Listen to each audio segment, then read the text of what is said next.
बिहारियों के बिना किसी राज्य का काम नहीं चलने वाला है, चाहे वो गुजरात हो या चाहे वो महाराष्ट्र हो। कभी भी बिहारी बोझ नहीं बनता है, जहां जाता है वहां का बोझ उठाता है, वो कहीं बोझ नहीं बनता। बिहार का लोग तो वहाँ पर महाराष्ट्र के समृद्धि को उजागर कर रहा, ऊंचा कर रहा है, मेहनत मजदूरी करता है। बिहार और यूपी के लोगों को जो मजदूर हैं, पूरे देश में जो है मांग उठती है, लोग डिमांड करते हैं। अगर वो ना जाए तो उनकी जिंदगी जो है ठप हो जाएगी दूसरे राज्यों की। पलायन पर बिहार के नेताओं का बयान आप देख लीजिए, यही रहा है कि बिहार के बच्चे अगर दिल्ली में न रहें, बॉम्बे न रहें, पंजाब न जाएं तो वहाँ की व्यवस्था ठप पड़ जाएगी। ये पहली बार है जबकि 3 साल पहले मैंने जनसुराज ने ये बात उठाई कि आपके हमारे बच्चे दिल्ली बॉम्बे में जाकर सब्जी का ठेला लगाते हैं या साफ सफाई का काम करते हैं, टेम्पो ऑटो चलाते हैं। ये कोई शान की बात नहीं है। देखिए, कोई भी काम करने में कोई शिकायत नहीं है, काम सब अच्छा है, लेकिन जो लोग मजबूरी में बिहार के बच्चे जाकर अगर बॉम्बे में सब्जी बेच रहे हैं या वहाँ पर झाड़ू लगा रहे हैं या वहाँ पर ऑटो रिक्शा चला रहे हैं, पंजाब के खेतों में जाकर मजदूर का काम कर रहे हैं, ये शान और गौरव की बात नहीं है। आप नीतीश कुमार का बयान देखिए, लालू जी का, तेजस्वी का बयान देखिए। ये लोग हमेशा यही कहते हैं कि बिहारियों की हर जगह डिमांड है।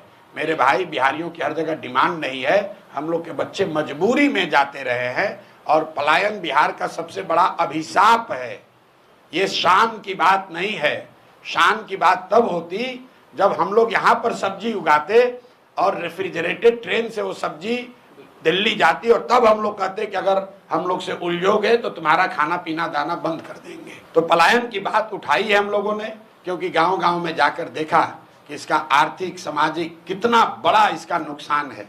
आप जरा इसको दूसरे तरह से समझिए। मध्यम वर्गीय परिवारों में किसी का पति 10-15 दिन बाहर चला जाता है तो लोग कहते हैं भैया 10 दिन से इनका पति बाहर है। बिहार के ज़्यादातर परिवार में महिलाओं की ये नियति बन गई है कि उनके जो पति हैं वो कमाने के लिए जीवन भर बाहर ही रहेंगे। घर में जो भी युवा है वो जीवन भर बाहर ही रहेगा। कोई छठ में, ईद में, शादी ब्याह में घर आता है, बाकी 12 में 10 महीने वो बाहर रहता है। जब तक शरीर में लोगों के यहाँ दम है तब तक वो मजदूरी करता है। 60-65 वर्ष का हो जाएगा तो बूढ़ा जब हो जाएगा, मजदूरी नहीं कर सकता है तो गाँव आता है। और फिर उसके परिवार का जो सबसे नया लड़का है, 16 साल का, 18 साल का, वो लड़का ट्रेन में फिर मजदूर बनकर जाता है। ये पीढ़ियों से बात चलती आ रही है, ये रुकना चाहिए। पलायन का दर्द सबसे बड़ा दर्द है, इसलिए जनसुराज ने इस मुद्दे को उठाया है। सिर्फ मुद्दे को उठाया नहीं है, इसका पूरा प्लान दिया है कि कैसे 1 साल में 50 लाख से ज़्यादा बिहार से बाहर रहने वाले मजदूरों को वापस लाकर यहीं पर रोजगार दिया जा सकता है। कल भी अभी सिवान में 15 मिनट तक मैंने इसको समझाया है। एक लाइन में आपको बता दूं, जनसुराज का जो मॉडल है कि जिस दिन बिहार से पूंजी का पलायन रुकेगा उसके बाद बुद्धि का पलायन रुकेगा, पूंजी और बुद्धि का पलायन रुकेगा तो श्रम का पलायन अपने आप रुक जाएगा। बिहार से हर साल सिर्फ लाखों बच्चे मजदूर बनकर नहीं जा रहे हैं, करीब करीब 2.5 लाख करोड़ रुपया पूंजी का पलायन हो रहा है, जो बैंकों के जरिए हम लोग का पैसा दूसरे राज्यों में जा रहा है। उसको रोकने की जरूरत है।